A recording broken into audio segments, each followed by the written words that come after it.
আমার স্বামী heart attack করেছে, এসআইয়ের কাজ করতো, রাত জেগে জেগে কাজ করতো। কি চাইছেন এখন আপনি? আমি এখন সরকারের কাছে সাহায্য চাইছি। আমি আমার মেয়েকে নিয়ে কেমনে চলবো, আমাকে যেন সরকার সাহায্য করে। এরকম দু একদিন থেকে একটু অসুবিধা, রাত জেগে জেগে কাজ করা। আর কালকে তো কথা হলো যে কে কে আসছো, এইটুকুই যে সবাই আসছি। তো আমাদের যাও বাইরে বসো। তখন ভালোই ছিল, সুস্থ ছিল, শুয়ে আছে, অক্সিজেন চলছে।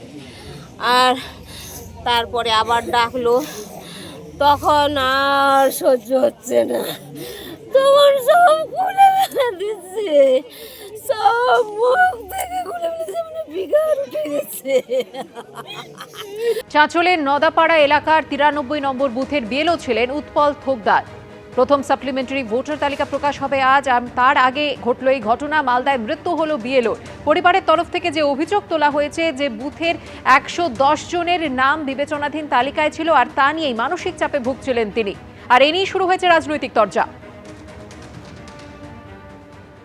উৎপল থোকদার তিনি মানুষের বারে বারে চাপ দেওয়ার ফলে এসআইয়ের নাম উঠছে কি উঠছে না, বাদ পড়ছে। প্রতিদিন তার বাড়িতে অসংখ্য মানুষের ভিড়ের ফলে, মানুষের চাপে আজকে হার্ট অ্যাটাক করে ভোর রাতে তিনি মারা গেছেন।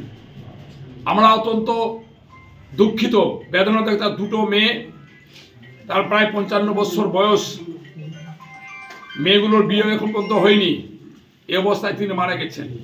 আমি নির্বাচন কমিশনকে ধিক্কার জানাচ্ছি। কেন্দ্রীয় সরকারের যে প্রধানমন্ত্রী আছেন বিজেপির, তাকে ধিক্কার জানাচ্ছি। এই ধরনের একটা ইচ্ছাকৃতভাবে মানুষকে খুন করার রাজনীতি আজকে নির্বাচন কমিশনকে দিয়ে মোদী সরকার, বিজেপি সরকার করছেন। তীব্র প্রতিবাদ গড়ে তুলতে হবে সর্বস্তরের মানুষকে। শুধু বিএলওর মৃত্যু বলে নয়, প্রত্যেকটা মৃত্যুই দুঃখজনক। মানুষের মৃত্যু মানেই দুঃখজনক, সেটা তৃণমূল বলবে, বিজেপি বলবে, সবাই বলবে। তো এখানে এটা তৃণমূলের একটা ঘোষিত কর্মসূচি যে কোনো মৃত্যুকে এই এসআইআরের জন্যই মৃত্যু হচ্ছে এটা প্রচার করা। এটা একটা প্রচার মাত্র। আমি কালকেও মালতীপুর বিধানসভা, হরিশ্চন্দ্রপুর, চাঁচল সমস্ত বিধানসভায় আমাদের প্রার্থীদের সঙ্গে আলোচনায় অংশগ্রহণ করেছি।